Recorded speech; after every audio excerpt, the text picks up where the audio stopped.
Hello students आज हम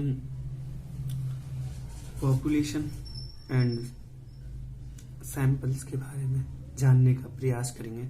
students, जैसा कि आप जानते हैं, असेसमेंट फॉर लर्निंग में जब हम बात करते हैं तो हमें उसमें मापन, मूल्यांकन और आकलन का करना होता है। तो उसमें हम जब मापन कर रहे हैं या मूल्यांकन कर रहे हैं या आकलन कर रहे हैं तो हमें दो चीजों की जरूरत होती है। इसमें एक होती है पॉपुलेशन और एक होता है सैंपल, यानी कि जनसंख्या और न्यायादर्श।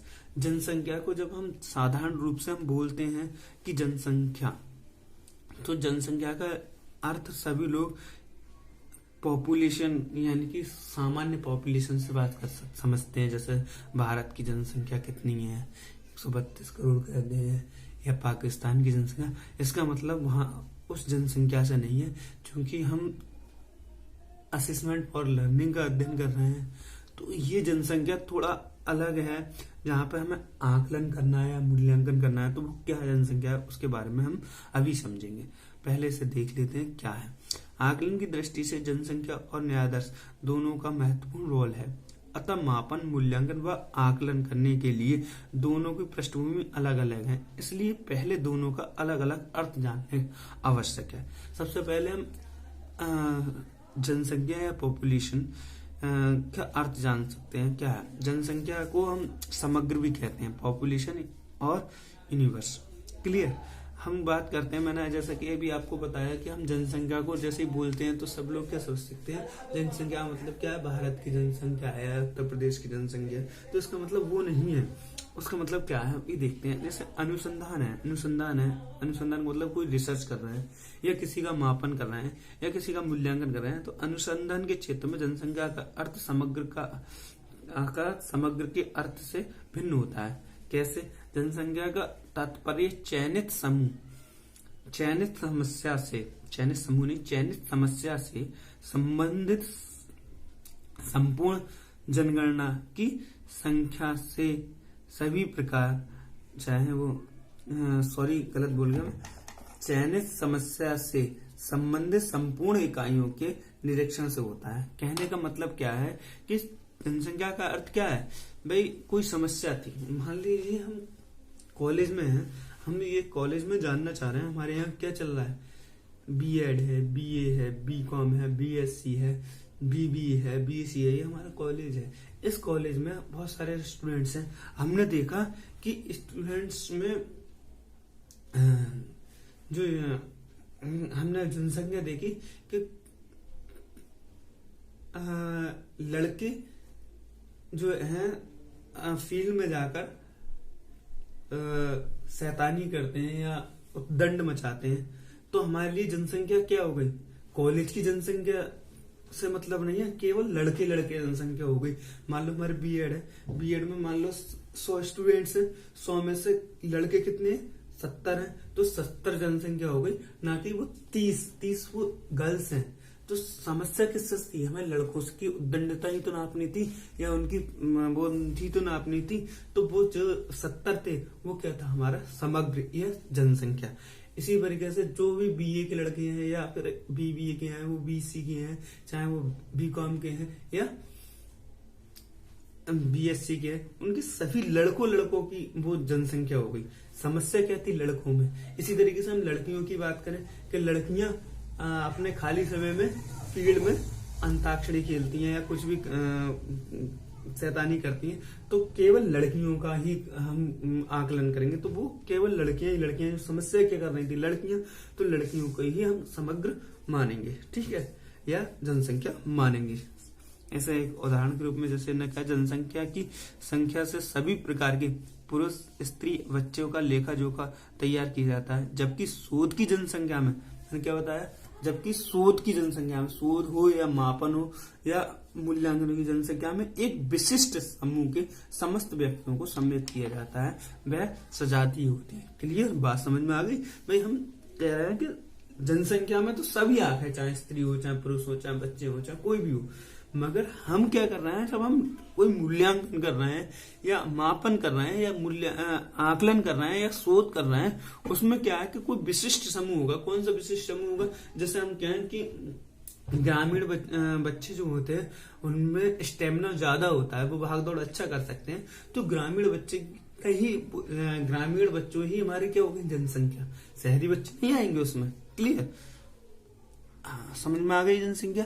अब जनसंख्या का कुछ टाइप्स हैं, वो देख लेते हैं किस तरीके के टाइप्स हैं। जनसंख्या को बांटा गया है, संख्या के आधार पर जनसंख्या को बांटा गया है। जनसंख्या को दो भागों में बांटा गया है, संख्या के आधार पर, नंबर्स के आधार पर संख्या को दो भागों में बांटा गया है पॉपुलेशन को। एक फाइनेस्ट पॉपुलेशन है, एक इनफाइनाइट पॉपुलेशन। फाइनाइट पॉपुलेशन को कहेंगे सीमित जनसंख्या, और इनफाइनाइट पॉपुलेशन को कहेंगे असीमित जनसंख्या। भाई जिसकी गणना की जा सकती है वह कैसी जनसंख्या कहलाएगी हमारी? वो हमारी जनसंख्या कहलाएगी हमारी सीमित जनसंख्या, फाइनाइट कंप्रेशन। जैसे हमने कहा भाई RIMT के बीएड के छात्र, ये क्या हमारी सीमित जनसंख्या, कितने भी हो सकते हैं भाई। फर्स्ट ईयर में 99 है, सेकंड ईयर में 99 है, फर्स्ट ईयर में 100 है, तो हमारे पास कितने बच्चे हैं RIMT में, root institute of management technology में 199 बच्चे हैं बीएड के। अब हम बात करें तो पूरे भारत में तो हमें पता नहीं, गिनने बहुत असीमित है अभी के हिसाब से, हमें कॉलेज भी नहीं पता होंगे, तो हमें जो गिनने आ जाए तो वो जिन्हें गिना जा सके, वैसे भारत के भी गिने जा सकते हैं, तो जो गिने जा सके वो कौन से हो जाएंगे, हमारे सीमित जनसंख्या कहा जाएगी, इसे फाइनाइट पॉपुलेशन कहा जाएगा। और इसी तरीके से हम इनफाइनाइट पॉपुलेशन की बात करें, जिसकी गणना करना संभव ना हो, तो उसे हम क्या कहेंगे, इस तरीके की जो होगी उसे कहेंगे हम इनफाइनाइट पॉपुलेशन। जैसे सिर के बाल में गिनने में बहुत प्रॉब्लम होगी, या फिर आकाश में तारे, उन्हें गिनना असंभव है, तो ये असीमित जनसंख्या कहलाती है। ठीक है, समझ में आ गई बात। सीमित में जैसे गिना जा सके, जैसे रोटरी इंस्टीट्यूट के बीएड के स्टूडेंट्स, या फिर बरेली कॉलेज के कहा जाए महात्मा ज्योतिबा फूले रोलगंज विश्वविद्यालय के बीएड के छात्र, तो इससे भी गिना जा सकता है। तो इस तरीके की चीज होती है वो सीमित होती है, फाइनेस्ट पॉपुलेशन में आती है, और जिसमें इन्हें गिना ना जा सके तो इनफाइट पॉपुलेशन में आती है। क्लियर? आप आ जाते हैं गुणों के आधार पर। गुणों के आधार पर क्या होता है, गुणों के आधार पर भी सजातीय और विजातीय कम्युनिकेशन कह रहा हूँ, पॉपुलेशन को बांटा है। जिसकी जनसंख्या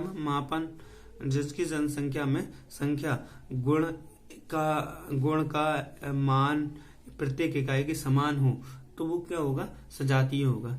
जैसे भाई हमें चावल की बोरी रखी, चावल के उदाहरण लेने में बरनौली से चावल लेना, भाई हम देखा बरनौली से हम चावल ले लेते हैं, एक उसमें जो नली होती है इसके नीचे कट्टे या बोरी में डाला तो उसमें चावल के सैंपल आ जाते हैं, तो वो क्या हो सकता है, चावल एक ही है। या छात्रों में हमने शहर के छात्र ले लिए, जैसे हमारे बीएड है, बीएड में हम देखेंगे कितने 100 स्टूडेंट्स में शहर के छात्र कितने हैं, 22 है, 23 है, 50 है, 100 है। तो इस तरीके के हम जो एक ही सजातीय गुण होंगे उन्हें ले लेना हमारा क्या हो जाएगा, सजातीय कहा जाए पॉपुलेशन। और विजातीय पॉपुलेशन क्या होती है, जिसमें जनसंख्या में संख्या गुण या मान से लगभग अलग अलग होते हैं, तो उसे विजातीय कम्युनिकेशन कह सकते हैं। जैसे हमारे पास 100 स्टूडेंट हैं, 100 की रुचि इंटरेस्ट एक सी नहीं हो सकती, 2-4 की हो सकती है, सबकी पर्सनालिटी एक सी नहीं हो सकती, सबकी IQ लेवल एक सा नहीं हो सकता। तो इस टाइप की जो जनसंख्या होती है उसे विजातीय कम्युनिकेशन कहते हैं। क्लियर? उसके बाद आ जाती है हमारे पास इंद्रियों के अनुभूति के आधार पर जनसंख्या।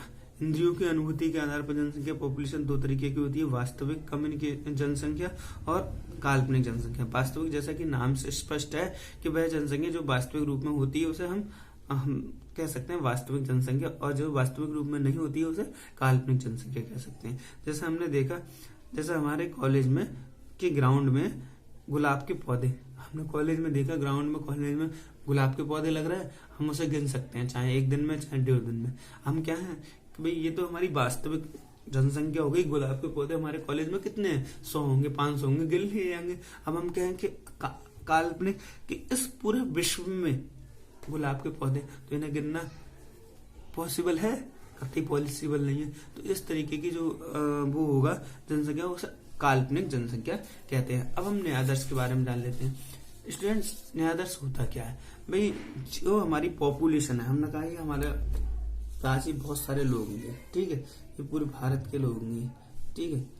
इनमें जो पॉपुलेशन आ रही है वो क्या है, इनका पॉपुलेशन को, इसमें से कुछ जो हमें जिस समस्या है कोई, उस समस्या से संबंधित हमने उसको जो समस्या के संबंधित प्रतिनिधित्व करना है, उन इकाइयों को निकाल लेना, वो क्या कहलाएगा? सैंपल कहलाएगा। इसमें से हमने मान लिया कितनी है, बहुत सारे लोग होंगे, इसमें से हमने 1 2 3 4 5 6 7 8 लोगों को निकाल लिए जो हमारी समस्या का प्रतिनिधित्व कर रहे हैं, तो वो क्या कहलाएगा? हमारा न्यायादर्श का सैंपल कहलाएगा। एक न्यायादर्श, जैसे कि नाम से स्पष्ट है, संपूर्ण समूह का, यानी संपूर्ण समूह का एक प्रतिनिधित्व, एक नियमित प्रतिनिधित्व है। क्लियर? ये जनसंख्या सैंपल हो गया भाई। जनसंख्या और सैंपल में के जो कार्य हैं वो देख लीजिए, क्योंकि जिन लोगों ने सांख्यिकी पढ़ी है उन्हें थोड़ा सा अभी सिंपल लगेगा। जब हम आगे भविष्य में स्टैटिकल पोर्शन कराएंगे, जिसमें हम mean, median, mode, standard deviation, correlation का अध्ययन कराएंगे, तब आपको ये समझ में आएगा। तो जो न्यायादर्श, यही चीजें जनसंख्या से निकलती हैं और यही हमारी सैंपल से निकलती हैं। तो हम जब सैंपल से निकालते हैं वो उससे क्या होता है, कहलाता है सांख्यिकी। जब हम जनसंख्या से निकालते हैं तो पैरामीटर से निकालते हैं। तो जनसंख्या क्या है? मध्यमान। तो मध्यमान यहाँ भी निकल रहा है, यहाँ भी निकल रहा है। तो जब जनसंख्या के सैंपल के माध्यम से निकालेंगे तो उसे MN लिखेंगे, शॉर्ट में बड़ा और छोटा n, मीडियन होगा। उसके बाद मीडियन निकालना है, तो मीडियन को MDN लिखना है, और विचरण लिखना है तो SD लिख रहे हैं, माप विचलन, स्टैंडर्ड डेविएशन। क्लियर? उसके बाद हम सहसंबंध निकाला है तो उसे R से 10 आ रहे हैं। अब हम वही चीज पैरामीटर से निकालना है, यानी कि पूरी जनसंख्या से निकालना है। तो हम इसमें जो मीन निकालना है उसे हम X के ऊपर बार लगा दिए, तो इसे मीन कहेंगे। मीडियन को उसी तरीके से दिखाते हैं जिस तरीके से निकालते हैं, चाहे वो सैंपल के माध्यम से हो चाहे उसके माध्यम से। कभी कभी क्या होता है, इसे केवल M से भी दिखाया जाता है। उसके बाद आ जाता है स्टैंडर्ड डेविएशन। स्टैंडर्ड डेविएशन का फॉर्मूला क्या है? इस तरीके से लेकर, फॉर्मूला नहीं, जो साइन है इस तरीके का है, ठीक है। उसके बाद सहसंबंध कोरिलेशन में इसमें भी आ रहा है, इसमें भी आ रहा है, मगर इसमें R में बार लगा दिया। क्लियर? पैरामीटर्स में बार लग जाते हैं और उनके जो क्या है साइन से दिखाए जाते हैं, और इसमें हम इंग्लिश वर्ड से दिखाते हैं, केवल मीडियन को छोड़कर। समझ में आ गया? Thank you very much.